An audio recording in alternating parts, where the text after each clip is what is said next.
What is your natural reaction or way of interacting with people around you when they are in crisis? Maybe it's your children, maybe it's a partner, maybe it's a friend. What do? So many of us try and fix, try and control the situation, try as best as we can to make it better for the person. And you know what? It doesn't work so well long term. It may work in the moment.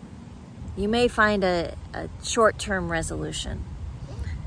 And maybe for you it's different than my experience and those of my clients, but what I am finding in my work with my clients that mirrors my own life is that when people around us are experiencing depression or a mental health crisis or other health crisis in general or life circumstances that feel so out of their control, we want to step in.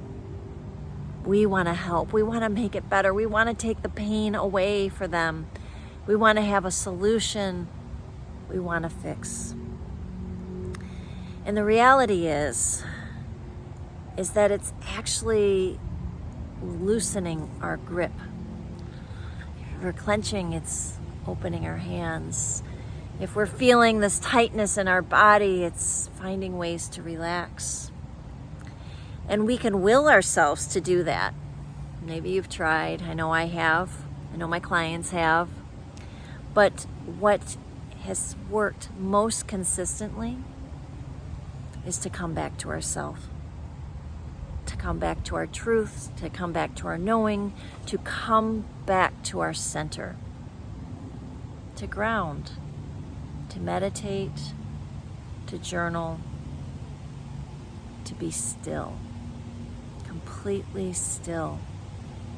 You don't have to know all the answers. You don't have to know the next exact right step. But you can breathe. Start with a breath in and a breath out. And sometimes when we're in the middle of a crisis, that's the only thing we can do. And the reality is that the best way to support the people around us that we care about and love is to support ourselves first. Have you found that to be true? I know I have. The more grounded I am, the more able I am to listen and hold space without jumping in, without trying to fix. The more grounded I am, the more I understand that each of us is on our own journey and that I can't carry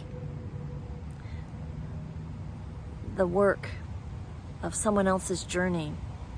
That's for them to navigate and grow through and learn through and from. And in those moments, the best thing I can do, and honestly the only thing I can do, is to come back to myself. Come back to myself and my breath. And that's what I encourage my clients to do. I hold space for them. I reflect. I support. But in the end, I can't carry it for them. Each of my clients knows this. Each of them is doing and growing in their own ways. And because of that, they get to take full ownership of the journey of their own lives. And then they get to learn how to loosen their grips for the people in their lives. If you haven't experienced this, if you haven't experienced someone holding space for you, not trying to fix, I hope that you do at some point in your life. Because then when you experience that for yourself, you know what it's like to hold space for others. Because in the middle of a crisis, in the middle of a storm, the best thing we can do is to be steady and to know we're safe so that we can provide this grounding for those around us.